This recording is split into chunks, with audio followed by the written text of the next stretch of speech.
edification. Good morning students. पिछली कक्षा में हमने असर्टिव सेंटेंस के बारे में पढ़ा था। आज हम उसके अगले पार्ट यानी सेंटेंस के एक और टाइप इंट्रोगेटिव सेंटेंस के बारे में पढ़ेंगे।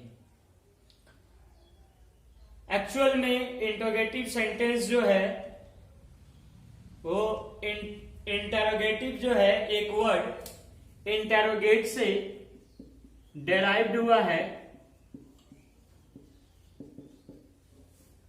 जिसका अर्थ होता है पूछताछ करना।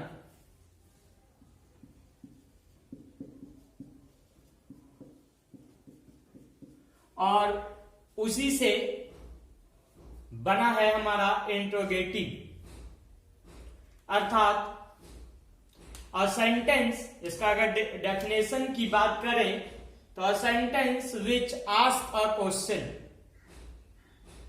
ऐसा वाक्य जो प्रश्न पूछता है यानी पूछताछ करता है किसी मैटर में, तो वो जो सेंटेंस है वो इंट्रोगेटिव सेंटेंस या क्वेश्चन सेंटेंस कहलाता है। इसी को हम लोग क्वेश्चन के नाम से भी जानते हैं। तो इस तरह से इसका डेफिनेशन क्या होगा कि एक ऐसा वाक्य जो प्रश्न पूछता है वो क्या कहलाता है? प्रश्नवाचक वाक्य या इंट्रोगेटिव सेंटेंस इंग्लिश में कह सकते हैं। अगर इसकी फीचर्स की बात करें कि क्या क्या कौन कौन सी ऐसी बातें हैं जिससे हम इंट्रोगेटिव सेंटेंस को आसानी से पहचान सकते हैं, तो पहली बात यह है कि it starts with helping verb और WH वर्ड्स। यह जो है हमेशा या तो हेल्पिंग वर्ब से स्टार्ट होगा या WH वर्ड से स्टार्ट होगा। दूसरी बात है followed by subject verb and object. उसके बाद इसमें जो है सब्जेक्ट आएगा, फिर वर्ब आएगा एंड ऑब्जेक्ट आएगा। नेक्स्ट वन है ends with A question mark. ये मोस्ट इंपॉर्टेंट है कि कोई भी सेंटेंस क्वेश्चन है या इंट्रोगेटिव सेंटेंस है, उसे पता करने के लिए दो जो है लास्ट में जो है यह मार्क है, तो इससे हम आसानी से बता सकते हैं कि कोई सेंटेंस क्वेश्चन है या नहीं है, इंट्रोगेटिव सेंटेंस का है या नहीं। आगे अगर इसके फॉर्मेट की बात करें तो फॉर्मेट में जाने से पहले क्या है, हम दो बातें जान लें कि ये जो इंट्रोगेटिव सेंटेंस है ये टू टाइप का होता है। एक यस या नो क्वेश्चन वाला इंट्रोगेटिव सेंटेंस, जिसे हेल्पिंग वर्ब क्वेश्चन भी कहा जाता है, और ऐसा क्वेश्चन जिसे WH वर्ड से स्टार्ट हो उसे डिटेल क्वेश्चन या WH क्वेश्चन भी कहा जाता है। तो हम यहां जानेंगे कि इंट्रोगेटिव सेंटेंस दो प्रकार के होते हैं, एक जो हेल्पिंग वर्ब से स्टार्ट हो और दूसरा जो WH वर्ड्स और हेल्पिंग वर्ब से शुरू हो, तो उसे इंट्रोगेटिव सेंटेंस कहते हैं। जो वैसा सेंटेंस जो हेल्पिंग वर्ब से शुरू होता है उसे यस और नो क्वेश्चन भी कहा जाता है। ऐसा इसलिए क्योंकि इसका जो जवाब है वह हाँ या नहीं में दिया जाता है, यस और नो में इसका आंसर देना पड़ता है, इसलिए इसे यस नो क्वेश्चन कहा जाता है। अगर बात करें WH वर्ड्स की तो इसमें क्या होता है, आंसर के रूप में हमें डिटेल आंसर देना पड़ता है, उसके काउस को बताना पड़ता है, या और इसका जो आंसर होगा वह नाउन होगा या प्रोनाउन होगा, तो इसलिए इसे WH क्वेश्चन कहते हैं। इसके फॉर्मेट की बात अगर हम करें तो इसका format helping verb plus subject plus verb plus object. तब देखते हैं हम इसका एक example, does the teacher teach English. क्या शिक्षक अंग्रेजी पढ़ाते हैं?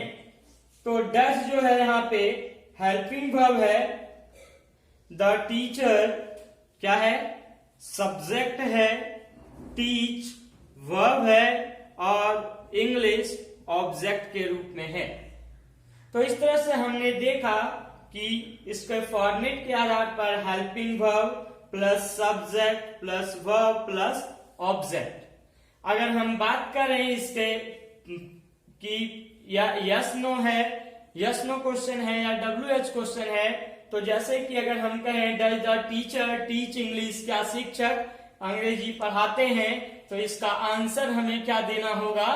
अगर पढ़ाते हैं तो यस और नहीं पढ़ाते हैं तो नो। इस प्रकार यह जो हमारा है वह क्या है, यस नो क्वेश्चन है जो हेल्पिंग वर्ब से स्टार्ट होता है। अब बात यह है कि समस्या ये है कि हेल्पिंग वर्ब कौन कौन सा है या कैसे जानेंगे।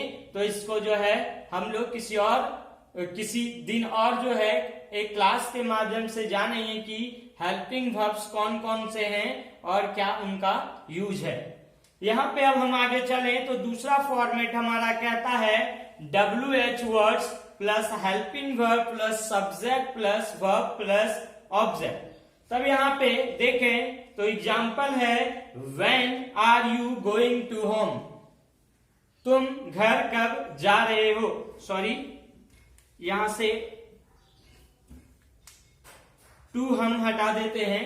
When are you going home, यहां पे कहता है कि तुम घर कब जा रहे हो। तो देखें हम इसके फॉर्मेट की, तो WH words plus helping verb plus subject plus verb plus object. अब बात करें ये यस नो है या WH क्वेश्चन है, तो ऐसे ही हमें दिख रहा है कि WH वर्ड्स है और WH क्वेश्चन है। लेकिन अगर आंसर की बात करें तो when are you going home, तुम कब घर जा रहे हो, तो फिर हम इसका आंसर देना होगा कि सुबह में, शाम में, यानी कोई एक ऐसा वर्ड जो टाइम को बताता है उसका आंसर होगा। तो फिर ये WH क्वेश्चन है। अगले फॉर्मेट की बात करें तो helping verb plus subject plus noun या एडजेक्टिव या क्लाउज। तो आर यू अ टीचर, क्या तुम एक शिक्षक हो, यस और नो। आगे चलें, हाउ इज योर हेल्थ, तुम्हारा स्वास्थ्य कैसा है। तो आप इसका आंसर क्या दे सकते हैं, गुड, बैड, अच्छा, बुरा, इस टाइप से हम दे सकते हैं कि आपका स्वास्थ्य कैसा है। तो यह WH क्वेश्चंस कहलाएगा। अब हम इसके आगे की ओर चलें तो इस तरह से हमने देखा कि वैसा सेंटेंस जो हेल्पिंग वर्ब या WH वर्ड्स और हेल्पिंग वर्ब दोनों से शुरू हो तो उसे इंटेरोगेटिव सेंटेंस कहते हैं। आगे हम चलते हैं, कुछ और एग्जांपल लेते हैं, वहां देखते हैं कि वो इंटेरोगेटिव सेंटेंस है या नहीं।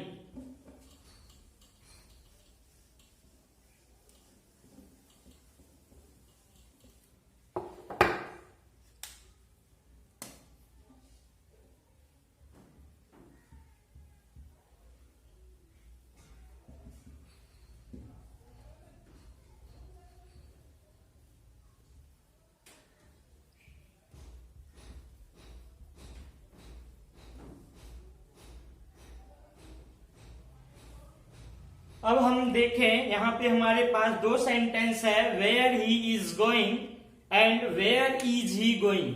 अब बताना है आपको कि दोनों में से इंटरोगेटिव सेंटेंस कौन सा है।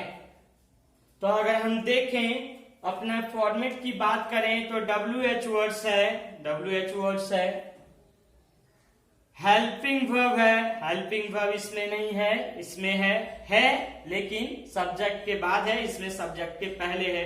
यानी हमें WH वर्ड्स के बाद जो है हेल्पिंग वर्ब चाहिए होता है। वेयर इज ही गोइंग और क्वेश्चन मार्क दे दें तो ये हमारा इंटरोगेटिव सेंटेंस होगा। लेकिन यहाँ के फॉर्मेट की बात करें तो WH वर्ड्स तो है, लेकिन पहले सब्जेक्ट आया है, बाद में हेल्पिंग वर्ब आया है, तो हम इसे इंट्रोगेटिव सेंटेंस नहीं कह सकते हैं। ये फॉर्मेट के अनुसार गलत है और इसलिए ऐसा संभव नहीं है। इसके पीछे रीजन यह है कि यह WH वर्ड्स जो वेयर है, यह जो है सिर्फ क्वेश्चन वर्ड ही नहीं है, बल्कि और भी डेमोन्स्ट्रेटिव एडजेक्टिव या फिर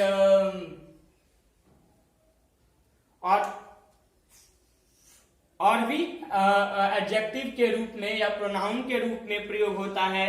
तो उस कंडीशन में हम देखेंगे कि कैसे, जब हम पढ़ेंगे प्रोनाउन और एडजेक्टिव को, तो वहां पे देखेंगे कि WH वर्ड सिर्फ क्वेश्चन का काम ही नहीं करता है, बल्कि और भी कुछ काम करता है। तो यहाँ पे बताएं कि सर क्या यह सेंटेंस रॉन्ग है? नहीं, सेंटेंस रॉन्ग नहीं है, बल्कि हम इसे इंट्रोगेटिव ना बोलकर असर्टिव बोलेंगे।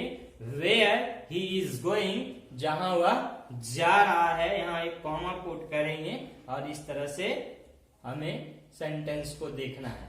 तो बातें यहाँ पे समझने वाली यह है कि WH वर्ड्स हो प्लस हेल्पिंग वर्ब हो, तभी हमारा क्वेश्चन जो है वह इंट्रोगेटिव सेंटेंस, या जो सेंटेंस है वह इंट्रोगेटिव का तभी होगा जब हमारे पास WH वर्ड्स के साथ हेल्पिंग वर्ब आता हो। तो इस तरह से हमने देखा कि इंट्रोगेटिव सेंटेंस जो है वह कैसे होता है, उसके फीचर्स क्या है, कैसे हम उसको देखकर ही बता सकते हैं कि सेंटेंस हमारा इंट्रोगेटिव का है। उसके बाद हम फॉर्मेट देखते हैं कि फॉर्मेट क्या होता है इंट्रोगेटिव सेंटेंस का, और फिर अंत में हमने देखा कि कैसे जो है यहाँ पे यह काफी जरूरी है, क्योंकि इस पे बहुत सारे लोग जो है कंफ्यूज करते हैं। तो ये चीज इसका ध्यान रखना है कि WH words plus helping verb रहेगा तभी वह क्वेश्चन होगा, अदरवाइज क्वेश्चन नहीं होगा। बात करें एफर्मेटिव और नेगेटिव की, तो यहाँ पर भी एफर्मेटिव और नेगेटिव का यूज होगा। जहां पे नॉट लगा हुआ रहेगा हेल्पिंग वर्ब के साथ, वह सेंटेंस जो है वह नेगेटिव होगा, और जिसमें नॉट नहीं होगा उसमें पॉजिटिव होगा। जैसे हम एक एग्जांपल ले लें, are you not feeling well, क्या आप अच्छा महसूस नहीं कर रहे हैं? तो इसका आंसर होगा यस या नो, जैसा है। तो यहां पे हमने देखा कि नॉट लग सकता है, हम ऐसा कह सकते हैं नेक्स्ट में, when does not the teacher teach English, आपके शिक्षक when does not the teacher teach English, शिक्षक कब अंग्रेजी नहीं पढ़ाते हैं। तो इस तरह से यह भी पॉजिटिव और नेगेटिव हो सकता है। इस तरह से हमने आज इंट्रोगेटिव सेंटेंस पढ़ा।